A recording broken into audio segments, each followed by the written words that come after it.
بسم اللہ الرحمن الرحیم۔ آج کی کہانی کا ٹاپک ہے ملعون۔ آج کل یہ چیز بہت عام ہو گئی ہے کہ لوگ اپنی حاجتیں کن کن لوگوں سے پوری کروا رہے ہیں۔ وہ کون ہے، اندر سے کیا ہے، کچھ معلوم نہیں۔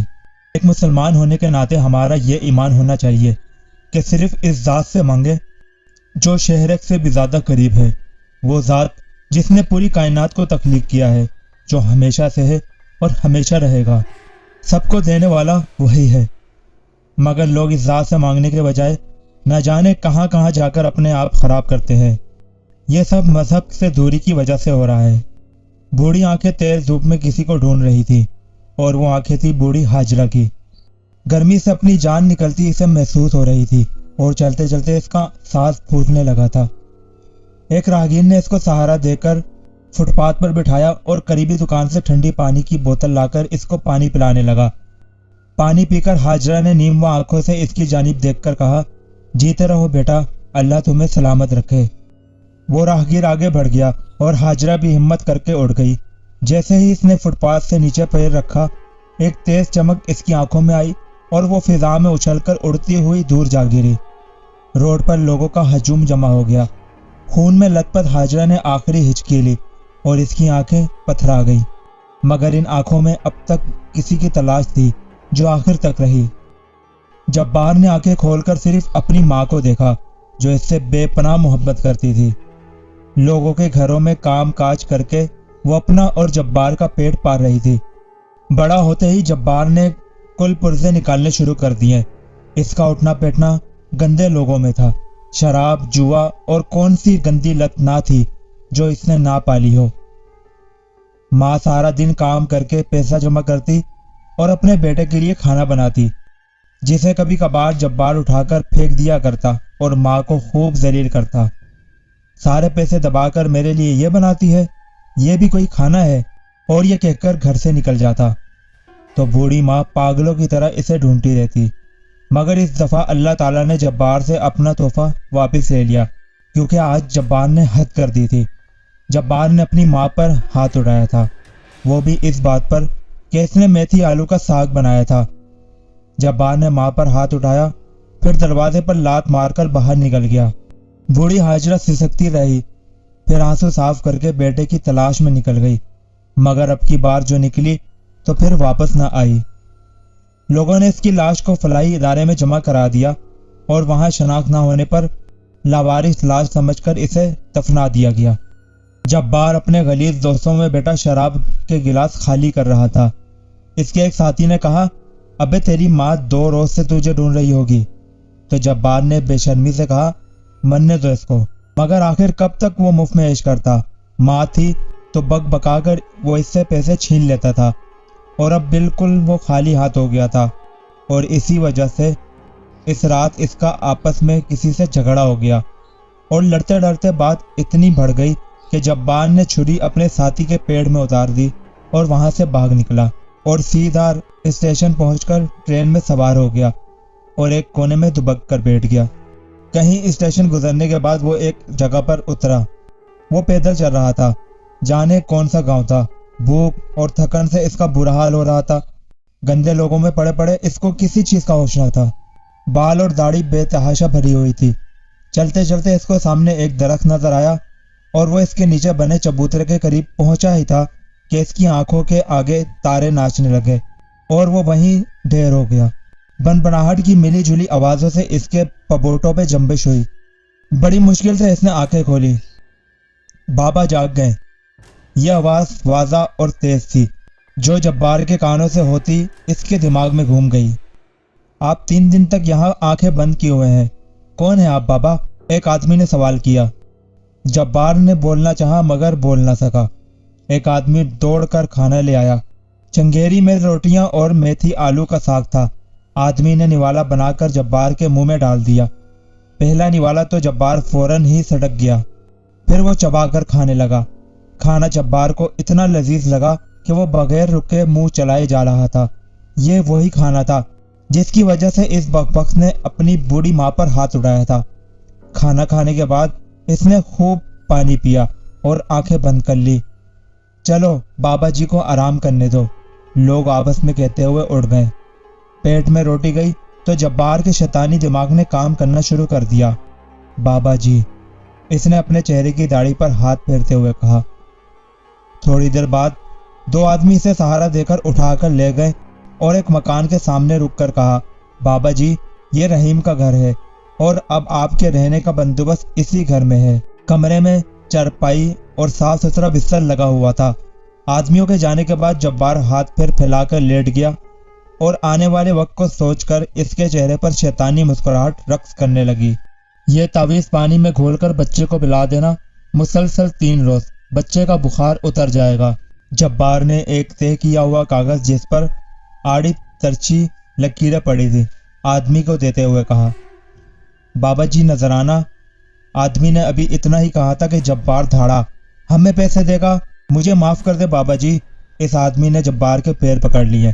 جا گھر جا، جبار نے کہا اور دل میں بولا، ایک بار بھروسہ جیت لوں پھر تو پیسے ہی پیسے ہیں۔ اس آدمی کے بچے کو موسمی بخار تھا جو 2 دن میں اتر گیا، مگر دھوم جبار کے تعویذ کی مچ گئی، اور اس سے بھی زیادہ اس بات کی کہ بابا جی پیسے نہیں لیتے۔ پھر جبار کے پاس گاؤں کے لوگوں کی لائن لگ گئی اور گاؤں کے سیدھے سادے لوگ جبار پر اندھا اعتماد کرنے لگے۔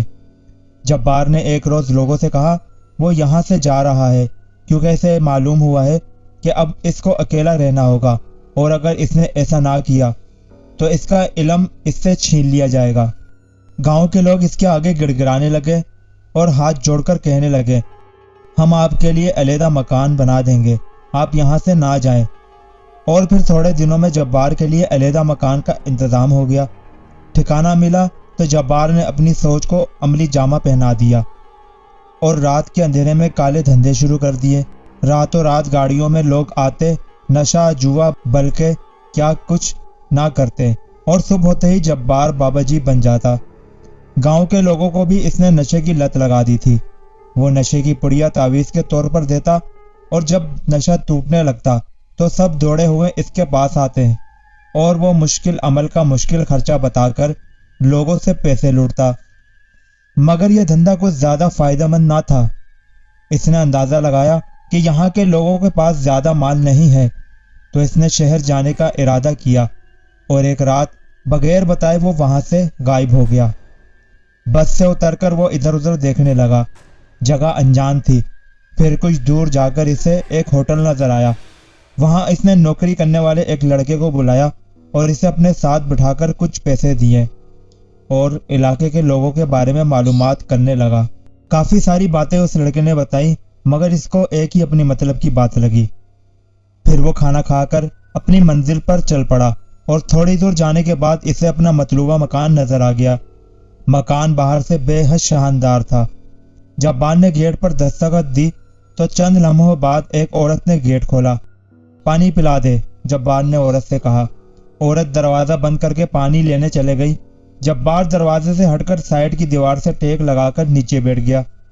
عورت نے گیٹ کھولا اور ادھر ادھر دیکھا، پھر اس کی نظر جبار پر پڑ گئی تو وہ گلاس ہاتھ میں لے آئی اور اس کی جانب بڑھاتے ہوئے کہا، بابا پانی۔ جبار نے سر اٹھائے بغیر ہاتھ بڑھا کر گلاس لے لیا اور اس کے اندر جھانک کر غور سے دیکھنے لگا۔ عورت اسے دیکھ کر بولی، آپ پانی کیوں نہیں پی رہے؟ جبار نے افسوس کے انداز سے سر کو ادھر ادھر ہلایا اور بولا، پھول سی بچی ہے مگر چلے گی۔ اتنا کہہ کر اس نے جملہ ادھورا چھوڑ دیا۔ عورت کو ایک زوردار چھناکا لگا اور وہ وہیں زمین پر اس کے پاس بیٹھ گئی۔ آپ کو کیسے معلوم کہ میری بیٹی چل نہیں سکتی؟ جبار نے مکاری سے آنکھیں بند کر لی۔ وہ عورت کو بے چین کرنا چاہ رہا تھا۔ ہم نے یہ تو نہیں کہا کہ بچی چل نہیں سکتی، ضرور چل سکتی ہے۔ عورت نے جھٹ سے اس کے پاؤں پکڑ لیے۔ آپ جو کہیں گے میں وہ کروں گی۔ آپ اس کے منہ سے الفاظ نہیں نکل رہے تھے۔ ہم بڑی دور سے آئے ہیں اور ہمارا کوئی ٹھکانہ نہیں ہے۔ آج یہاں ہے، کل جانے کہاں ہو، اور تمہارا کام مشکل ہے، وقت لگے گا۔ آپ اس کی فکر نہ کریں اور اندر چل کر ہمیں اپنی خدمت کا موقع دیں۔ اور پھر اس عورت نے جبار کو گھر کے اوپر والے کمرے میں ٹھہرا دیا۔ دراصل وہ گھر علاقے کے سب سے امیر آدمی کا تھا اور اس کی کمزوری اس کی معذور بیٹری تھی۔ جبار نے پہلے ہی سب معلوم کر لیا تھا، مگر اس عورت کے آدمی کی طرف سے کچھ کھٹکا تھا۔ مگر رات کو جب اس کا شوہر احترام سے ملنے آیا تو جبار کے دل سے وہ دھڑکا بھی نکل گیا۔ وہ لوگ پوری طرح اس کے جال میں پھنس چکے تھے۔ آدمی کے جانے کے تھوڑی دیر بعد نوکروں نے دسترخوان سجا دیا۔ دسترخوان پر کیا کچھ نہ تھا، بریانی، کباب، کھیر، پھل وغیرہ۔ جبار نے ہونٹوں پر زبان پھیری اور شروع ہو گیا۔ شروع میں اس نے صرف نشے کی ہلکی دوا دی اور کہا اس عمل سے بچی کو نیند آئے گی اور بچی سوتی رہے گی۔ اس عرصے میں اس نے گھر کا روٹین معلوم کر لیا۔ آدمی صبح چلا جاتا، گھر میں عورت اور بچی کے علاوہ 2 نوکر ہوتے۔ پھر ایک روز جبار نے ایک لمبی فہرست سامان کی عورت کے آگے رکھ دی اور کہا یہ آج ہی منگا دو، آج عمل ہوگا اور تمہاری بچی اپنے پیروں پر کھڑی ہو جائے گی۔ عورت نے فوراً نوکروں کو دوڑایا۔ پھر کیا، جبار نے 2 گلاسوں میں بے ہوشی کی دوا ڈال کر دونوں ماں بیٹی کو پلائی اور گھر کے سارے زیورات اور نقدی سمیٹ کر فرار ہو گیا اور سیدھا جا کر دوسرے شہر جانے والی بس میں سوار ہوا۔ زیورات اور روپے والی پوٹلی اس نے اپنی گود میں رکھ لی۔ بس چلتی رہی اور پھر اس بس کے آخری سٹاپ پر وہ اتر گیا۔ چلتے چلتے اچانک جبار کو کرنٹ لگا اور اس نے پوٹلی کو دبایا اور وہیں زمین پر بیٹھ کر پاگلوں کی طرح اسے کھولنے لگا۔ مگر یہ کیا، وہاں تو خالی پوٹلی اسے منہ چڑھا رہی تھی۔ اس کے تو پیروں تلے سے زمین سرک گئی۔ یہ کیسے ہو سکتا ہے؟ میں تو جاگا ہوا تھا اور پوٹلی بھی میری گود میں تھی، تو زیورات اور روپے کہاں چلے گئے؟ پھر کافی دیر بعد وہ مرے ہوئے قدموں سے اٹھا اور آگے بڑھنے لگا۔ علاقہ کافی ویران تھا اور سامنے ایک بہت بڑا گیٹ تھا۔ اس نے ایک راہ چلتے ہوئے آدمی سے معلوم کیا یہ کون سی جگہ ہے، یہاں رہنے کو کوئی ہوٹل ملے گا؟ آدمی ہنسنے لگا۔ ہوٹل؟ یہاں میں بھی اس لیے نظر آ رہا ہوں کہ ایک ضروری کام سے مجھے یہاں سے گزرنا تھا، یہاں کوئی آبادی نہیں۔ مگر کیوں؟ جبار نے سوال کیا۔ یہ سامنے جو گیٹ نظر آ رہا ہے نا، یہ شمشان گھاٹ ہے، خوف سے یہاں کوئی نہیں آتا، جتنی جلدی ہو سکے یہاں سے چلے جاؤ۔ اور آدمی تیز تیز قدم اٹھاتا آگے بڑھ گیا۔ اس سے پہلے کہ جبار آگے بڑھتا، کھر کھر کی عجیب آواز اس کے کانوں سے ٹکرائی۔ اس نے نظر دوڑائی تو شمشان گھاٹ کے دروازے پر ایک وجود پڑا نظر آیا۔ جبار اس کو نظر انداز کر کے آگے بڑھنے لگا۔ اپنے زیور و روپے نہیں لے جائے گا؟ اس وجود سے کھرکھراتی ہوئی آواز آئی۔ جبار کو زبردست جھٹکا لگا۔ اس نے بے یقینی سے اپنے دائیں بائیں دیکھا۔ تجھ سے ہی کہہ رہا ہوں۔ پھر کھرکھراتی آواز آئی۔ اب جبار نے سوال کیا، کون ہو تم اور میرے بارے میں کیسے جانتے ہو؟ کھی کر کے وہ وجود اپنے میل میں لتھڑے دانتوں کی نمائش کرنے لگا۔ جب تیری گود میں رکھی پوٹلی سے زیورات غائب کر سکتا ہوں تو تیرے بارے میں جاننا کیا بڑی بات ہے؟ جبار کے جسم میں خوف کی لہر دوڑ گئی اور خوف سے خون جم گیا۔ وہ وجود اب بالکل اس کے سامنے تھا، توے سے بھی زیادہ سیاہ، گنجا اور بے انتہا سڑانڈ۔ بدبو اس کے وجود سے آ رہی تھی۔ مجھے کچھ نہیں چاہیے، یہ کہہ کر جبار نے جانا چاہا تو اس کے پیر زمین کے اندر دس گئے۔ ڈرتا کیوں ہے؟ ہم تو تیری سہایتا کرنا چاہتے ہیں۔ کھرکھراتی آواز جبار کے کانوں سے ٹکرائی۔ چل اندر چل کر بات کرتے ہیں۔ یہ کہہ کر وہ وجود مرگھٹ کے دروازے کی جانب بڑھ گیا اور دروازہ ایک جھٹکے سے خود بخود کھل گیا۔ جبار نے اپنے پیروں کو حرکت دی تو وہ آزاد تھے۔ اس نے واپسی کے لیے قدم بڑھایا تو ایک اندھیکی دیوار سے ٹکرا گیا۔ پھر اس نے دائیں جانب قدم بڑھایا تو پھر اندھیکی دیوار سے ٹکرا گیا۔ پھر بائیں جانب بھی ایسا ہی ہوا۔ صرف ایک راستہ بچا تھا جو سیدھا مرگھٹ کے دروازے پر جاتا تھا۔ جبار نے اس طرف قدم بڑھائے تو چلتا چلا گیا۔ اندر وہ سیاہ وجود کھڑا تھا۔ پھر وہ اسے لے کر ایک درخت کے نیچے بیٹھ گیا۔ فضا میں گوشت جلنے کی بو واضح طور پر محسوس ہو رہی تھی۔ اس سیاہ وجود نے زمین پر ہاتھ پھیرا تو وہاں جبار کی پوٹلی کے زیورات اور روپے آ گئے۔ بس اتنے میں خوش ہے یا ساری زندگی عیش کرنا چاہتا ہے؟ اس وجود نے کہا۔ ساری زندگی۔ کھی کرتی ہنسی نے جبار کی آواز دبا دی۔ مگر اس کے بدلے کچھ دینا ہوگا، وہ بولا۔ کیا؟ میرے پاس تو یہی ہے بس، جبار نے زیورات کی جانب اشارہ کرتے ہوئے کہا۔ مورخ، یہ نہیں بلکہ تیرا ایمان چاہیے، اس نے کھرکھراتی آواز میں کہا۔ کیا مطلب؟ مطلب تیرے دین سے تیرا کوئی واسطہ نہیں ہوگا۔ میں کون سا نماز روزہ کرتا ہوں؟ جبار نے ڈٹائی سے کہا۔ تیرے جیسے کی ہی تو تلاش تھی، لے سب سے پہلے یہ کھا۔ اس سیاہ وجود نے ایک پتے پر رکھی کوئی چیز اس کی جانب بڑھائی۔ یہ تو غلاظت ہے، تھو، جبار نے کراہت سے تھوکتے ہوئے کہا۔ غلاظت ہے تو کیا ہوا؟ اس سیاہ وجود نے ڈٹائی سے کہا۔ چل اچھا، تیری خاطر میں اسے بدل دیتا ہوں۔ یہ کہہ کر اس نے پتا پھر جبار کی جانب بڑھایا۔ اب کی بار پتے پر جبار کو مٹھائی نظر آئی۔ جبار نے ہاتھ بڑھا کر پتا لے لیا۔ ایک لمحے کو اس کے دل نے گواہی دی کہ وہ یہ نہ کھائے۔ جلدی کر، سمے برباد نہ کر، کھرکھراتی ہوئی آواز آئی، مگر اس گندے سیاہ وجود نے اپنا غلیظ ہاتھ اس کے منہ پر مضبوطی سے جما دیا۔ جبار کا ایمان خراب ہو چکا تھا۔ اس کے بعد جبار وہیں مرگڑ پر پڑا رہا اور غلاظت کی دلدل میں دھستا چلا گیا۔ اس سے یہ بھی علم نہ رہا کہ وہ ایمان سے خارج ہو چکا ہے۔ جانے کتنا عرصہ گزر گیا جب ایک روز اس سیاہ وجود نے اس سے کہا، میرا کام ختم ہو گیا، میں چلتا ہوں، تجھ جیسا اور بھی تو تلاش کرنے ہیں مجھے، اور وہ غائب ہو گیا۔ جبار نے ایک بہت شاندار گھر شہر کے بہترین علاقے میں خرید لیا اور لوگوں کے سامنے اپنے آپ کو بہت عبادت گزار ظاہر کیا۔ لوگ اپنے مسائل کے حل کے لیے اس کے پاس آنے لگے۔ ان کے سامنے جبار بہت پاکیزہ ماحول پیش کرتا تھا۔ بس آپ کچھ ایسا کر دیں کہ ان لوگوں کی زبانوں پر تالا لگ جائے۔ بہت ایمانداری اور سچائی کی دم ہے وہ لوگ۔ خاص طور سے میرا داماد کو تو ایسا کر دیں جو میری بیٹی کہے وہ اس سے انکار نہ کر سکے۔ زینت نامی عورت نے جبار کے سامنے زہر اگلتے ہوئے کہا، کام تو ایسا ہوگا کہ زبان پر تالے پڑ جائیں گے۔ تیری بیٹی کی مرضی کے بغیر تیرا داماد ہل کر نہ دے۔ عمل مشکل ہے اور ساتھ ہی خرچ۔ عورت نے جبار کی انگلی کا اشارہ سمجھتے ہوئے بہت سارے نوٹ اس کے ہاتھ میں تھما دیے۔ آمنہ بیگم صبح شام اپنے بیٹے کے لیے دعا کرتی تھی۔ پچھلے چند دنوں سے انہیں اپنے بیٹے کی زیادہ فکر لاحق ہو گئی تھی۔ وہ مسلسل برے برے خواب دیکھ رہی تھی اور اپنے رب سے پناہ مانگ رہی تھی، مگر دشمن نے سب سے پہلے ڈھال بننے والے الفاظ یعنی ماں کی زبان ہی بند کر دی، اور وہ سیڑھیوں سے ایسی گری کہ پھر اٹھ نہ سکی۔ اور ان کا بیٹا، اس کا بھی وہی حال ہوا جو جبار نے بتایا تھا، اور زینت نامی عورت اپنی بیٹی کے ساتھ مل کر اس کے گھر میں جشن منا رہی تھی۔ ایک اور شخص جبار کے سامنے اپنا مسئلہ لے کر آیا۔ جب سے وہ آیا ہے ہمیں تو ہر چیز کے لالے پڑ گئے ہیں، ہمارے سارے کام رک گئے ہیں۔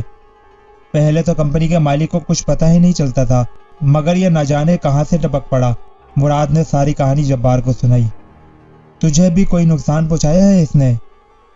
جبار نے پوچھا۔ میرے بارے میں مالک کو اس نے سب بتا دیا اور مالک نے اسی وقت مجھے نوکری سے نکال دیا۔ فکر کیوں کرتا ہے؟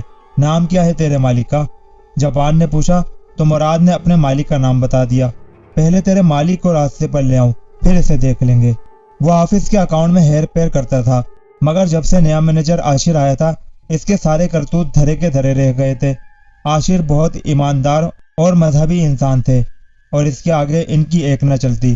اس نے کمپنی کے مالک کو تمام صورتحال سے آگاہ کر دیا، مگر جبار کا کالا علم بھی اپنا اثر دکھا رہا تھا اور کمپنی نے پرانا ہونے کی وجہ سے مراد کو دوبارہ رکھ لیا۔ مگر عاشر کا کچھ نہ بگڑا۔ نقصان پہنچانے سے بچانے والا بڑا ہوتا ہے۔ عاشر کو ایک دوسری جگہ بہت اچھی آفر ہوئی تو اس نے کمپنی سے ریزائن کر دیا اور جبار کے گندے عمل سے پہلے ہی وہاں سے چلا گیا۔ عاشر وہی نوجوان تھا جس نے جبار کی ماں ہاجرہ کے مرنے سے پہلے پانی پلایا تھا، اور ہاجرہ کے منہ سے اس کے لیے دعا نکلی تھی، اللہ تمہیں سلامت رکھے۔ شاید اللہ تعالیٰ نے اس کی ماں کی دعا سن کر عاشر کو اس کے کیے کا پھل دے دیا تھا، مگر جبار کے گناہ تھے کہ بڑھتے ہی چلے جا رہے تھے۔ کچھ دنوں بعد شاہانہ بیگم جبار کے پاس آئی۔ لڑکے والوں نے میری بیٹی کے بجائے میری نند کی لڑکی کو پسند کر لیا، آپ بس میری بچی کا راستہ صاف کر دیں، شاہانہ بیگم بولی، اور جبار کے گھٹنے کے نیچے نوٹوں کی گڈی رکھ دی۔ اگلی رات شاہانہ کے شوہر نے اسے بتایا کہ آپا کا فون آیا ہے، ارم کا انتقال ہو گیا ہے۔ شام کو اسے گھبراہٹ ہوئی اور پھر اسے خون کی الٹیاں ہونے لگیں۔ ہسپتال جاتے جاتے اس نے دم توڑ دیا۔ ڈاکٹر کی رپورٹ نے بتایا کہ اس کے اندرونی اعضاء کٹ گئے تھے۔ شاہانہ بیگم یہ سن کر لرز گئی۔ میں نے تو صرف رشتے کی بات کی تھی، مگر اب کیا ہو سکتا تھا؟ ایک ناحق خون اس کی گردن پر آ چکا تھا۔ وہ جبار کے پاس گئی تو جبار نے اسے یہ کہہ کر بھگا دیا کہ یہ سب آنے سے پہلے سوچتی۔ جبار اپنا ایمان تو خراب کر ہی چکا تھا اور برائی اور غلاظت کے دلدل میں سر سے پیر تک پھنسنے کے بعد وہ اس احساس سے عاری ہو چکا تھا کہ وہ کتنے لوگوں کی زندگیوں سے کھیل چکا ہے، کتنوں کا گھر اجاڑ چکا ہے۔ اس کا کوئی مذہب نہیں تھا، بس اس کا دین ایمان سب کچھ پیسہ تھا، جبکہ بیوقوف لوگ اس گلیس کو کوئی اللہ والا سمجھ کر اس کے پاس آتے تھے۔ بابا جی، آپ کے حکم کے مطابق میں نے اپنی بہو کو نکال کر اپنے بیٹے کی دوسری شادی کروا دی ہے۔ جبار نے عورت کی بات سن کر کہا، ایسا کر، یہ اپنی بہو کو دودھ میں دے دینا، مگر دھیان رہے ٹھیک 12 بجے دینا۔ جبار نے ایک پڑیا عورت کو دے دی اور کہا۔ عورت نے پڑیا لی اور نوٹوں کی ایک موٹی سی گڈی کی تہ اس کے پیروں میں رکھ دی۔ عورت نے گھر جا کر پڑیا کھول کر دیکھی، اس میں بابا نے یہ بھی کہا تھا کہ دودھ میں پڑتے ہی حل ہو جائے گی۔ پڑیا میں سوئی کے ٹوٹے ہوئے 7 ٹکڑے تھے۔ اس نے دودھ کا گلاس بھرا اور وہ ٹکڑے گلاس میں ڈالنے ہی والی تھی کہ کسی نے اس کا ہاتھ پکڑ لیا۔ عورت نے چوک کر دیکھا تو وہ اس کا بیٹا تھا۔ امی، یہ کیا کر رہی ہیں آپ؟ اس نے حیرت سے پڑیا کو دیکھتے ہوئے کہا۔ بیٹا، یہ تیری خوشی کے لیے ہے، ایک بہت بڑے بابا نے دی ہے۔ امی، آپ کو علم ہے کہ آپ کیا کر رہی ہیں؟ یہ سوئیاں ہیں، کوئی انسان اس کو کیسے کھا سکتا ہے؟ آپ کو احساس ہے اس کا؟ اور جہاں تک خوشی کی بات ہے تو میرے رب نے اگر میرے نصیب میں یہ خوشی لکھی ہے تو دنیا کی کوئی طاقت نہیں روک سکتی، اور اگر میرے رب کا حکم نہیں ہے تو دنیا کا کوئی شخص مجھے نہیں دے سکتا۔ امی، کیا ہمارا ایمان اتنا کمزور ہے کہ ہم اللہ کے بجائے ان ڈھونگیوں کے پاس جائیں اور ان سے مانگے؟ ٹھیک ہے، اب میں یہ کھاتا ہوں، دیکھتا ہوں کہ کیا ہوتا ہے۔ اور اس نے وہ سوئیاں دودھ کے گلاس میں ڈال کر حلق سے اتار لی۔ اس کے ماں اسے روکتی رہ گئی، مگر ہونی کو کون ٹال سکتا تھا؟ لمحہ بھی نہ گزرا تھا، اس کا بیٹا تڑپنے لگا، وہ زمین پر لوٹ رہا تھا۔ عمل کی ہوئی سوئیاں اس کے جسم کے اندر تیر رہی تھی اور وہ مچھلی کی طرح تڑپ کر ٹھنڈا ہو گیا۔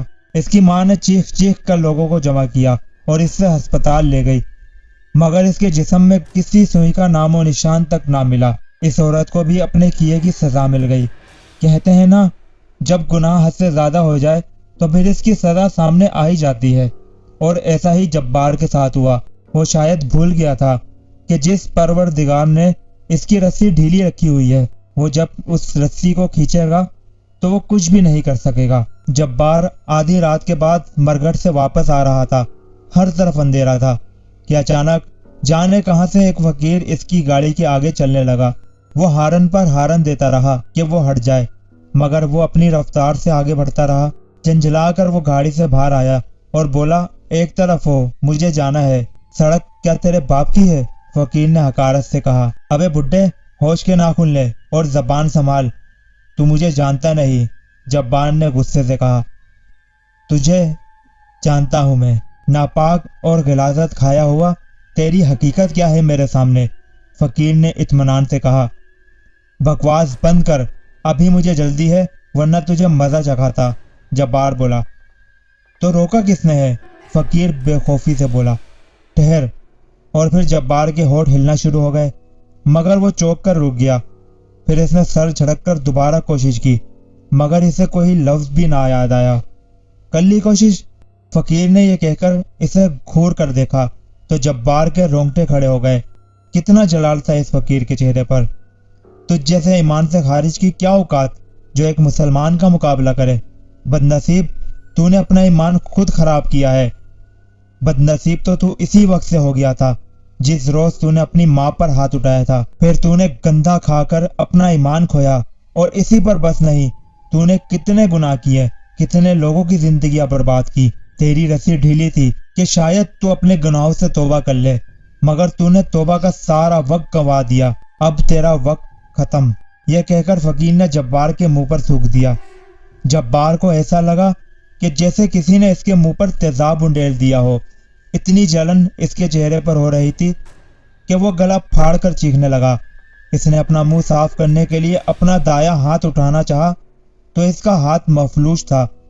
اس نے فقیر کی طرف دیکھا، مگر وہاں کسی کا نام و نشان نہ تھا، اور فضا میں اذان فجر کی آواز گونجنے لگی۔ وقت کے ساتھ ساتھ اس کی حالت بگڑنے لگی۔ کوئی نہیں جانتا تھا کہ وہ کون تھا، کہاں سے آیا تھا۔ کسی کو معلوم نہ تھا اس کے بارے میں۔ اس کے پورے جسم پر بڑے بڑے زخم ہو رہے تھے، اور ان زخموں میں بے پناہ تکلیف ہونے لگی، اور خاص طور سے جب دھوپ تیز ہوتی تو اس کی تکلیف میں شدید اضافہ ہو جاتا، جس کی وجہ سے وہ تڑپنے لگتا اور چیخنے لگتا۔ بس آسمان کی طرف منہ اٹھائے اس کی آنکھوں سے آنسو بہتے رہے، اور پھر ایک دن وہ سڑک کے کنارے مردہ پایا گیا۔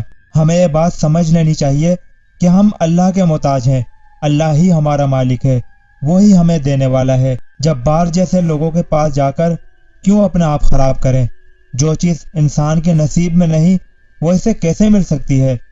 جو مانگنا ہے اللہ تعالیٰ سے مانگے، وہ ہماری جائز خواہشات ضرور پوری کرے گا۔ اپنی خواہشات کے لیے کسی دوسرے کا برا چاہنا یہ کون سی اچھی بات ہے؟ اللہ تعالیٰ ہمیں ان سب چیزوں سے بچائے، آمین۔ اس ویڈیو کے بارے میں اپنی رائے سے ضرور آگاہ کیجیے گا۔ کسی اور ویڈیو میں ملاقات ہوگی، چینل ضرور سبسکرائب کیجیے گا۔ اللہ حافظ۔ پاکستان زندہ باد۔